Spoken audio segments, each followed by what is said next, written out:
Hi everyone, my name is Vanessa van Dijk and today I want to talk about why milk can cause acne. Now the usual theory goes like this. Milk may worsen acne because it affects insulin, IGF-1, growth signaling, hormones or dairy proteins. But I think there is a more basic reason this happens, and it has to do with fluid balance. More specifically, I think the potassium-to-sodium ratio is being completely overlooked. Most people today consume a lot of sodium and not enough potassium. And that matters, because sodium and potassium help regulate how the body handles water. Now when sodium is too high and potassium is too low, the body can start holding onto more fluid. And when that happens, tissues can become more swollen, more pressurized and more reactive. So if the skin is already in that swollen, inflamed state, acne becomes much easier to trigger. And this is where milk comes in, because milk brings fluid, dairy protein, lactose, minerals and potassium. But it does not automatically fix the deeper sodium-potassium imbalance. And my theory is that milk can trigger breakouts when it is added on top of an already low potassium-to-sodium ratio. The body is already leaning towards water retention. And this is where milk gets interesting, because milk actually does contain quite a bit of potassium. So at first it sounds like it should help. But if the whole diet is still high in salt and low in potassium, then the potassium from a few hundred milliliters of milk is not enough to correct the whole imbalance. It may create a small shift, but not enough to restore balance. So the body starts trying to regulate fluid, but the deeper ratio is still off. And instead of the water retention state resolving, it continues. And that can show up as puffiness, swelling, inflammation, and eventually inflamed pimples. So let me show you what this looks like in a normal day. A person might start the day with a bagel, coffee, and a glass of milk. Then later they have a daily sandwich, chips, crackers, yogurt, or pizza. None of these foods look extreme on their own, but across the whole day, the pattern becomes very clear. A lot of sodium and not many potassium-rich whole foods. So when this person adds skim milk, yes, they are adding potassium.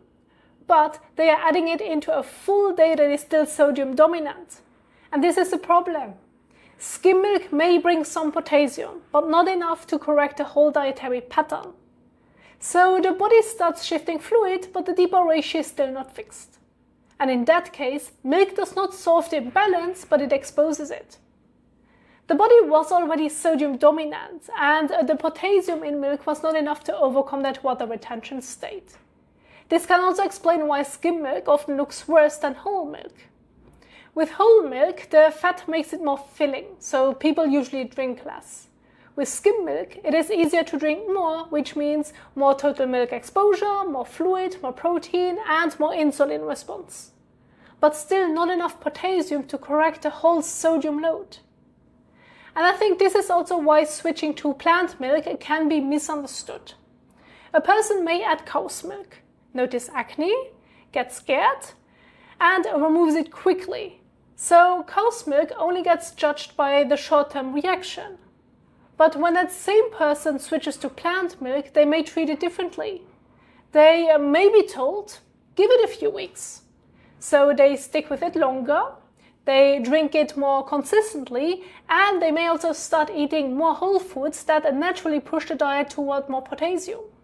Now the pattern is different. Instead of a day built around bread, crackers, chips, pizza, and packaged foods, the day starts to include foods like oatmeal with banana, a rice bowl with beans and avocado, fruit, potatoes, cucumber, tomatoes, fish, and yogurt dip.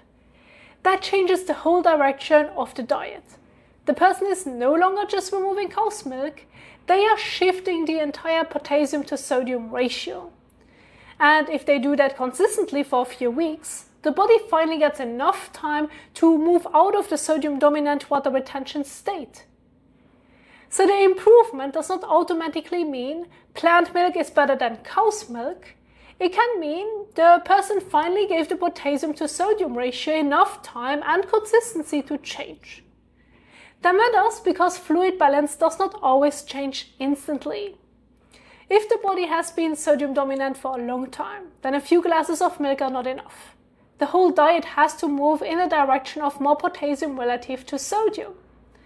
And this is where the other milk theories can become secondary. Insulin, IGF-1, hormones and dairy proteins do not have to be the root cause. They can become visible because the fluid balance problem is already there. The potassium-to-sodium imbalance creates the swollen water retentive tissue environment first. Milk then pushes that environment harder. The body tries to regulate the fluid, the minerals, and the metabolic signal from the milk. But if the total potassium-to-sodium ratio is still too low, the system does not fully resolve. So the tissue stays more swollen, more reactive, and more prone to acne breakouts. That is why milk gets blamed too quickly. But I think that the deeper issue is the potassium-to-sodium ratio of the entire diet. Milk contains potassium, but if the whole diet is still sodium dominant, the potassium is not enough. Removing milk may change that pattern, but it does not necessarily fix the deeper imbalance.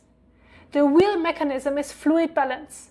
If sodium stays too high and potassium stays too low, the body keeps holding on to water.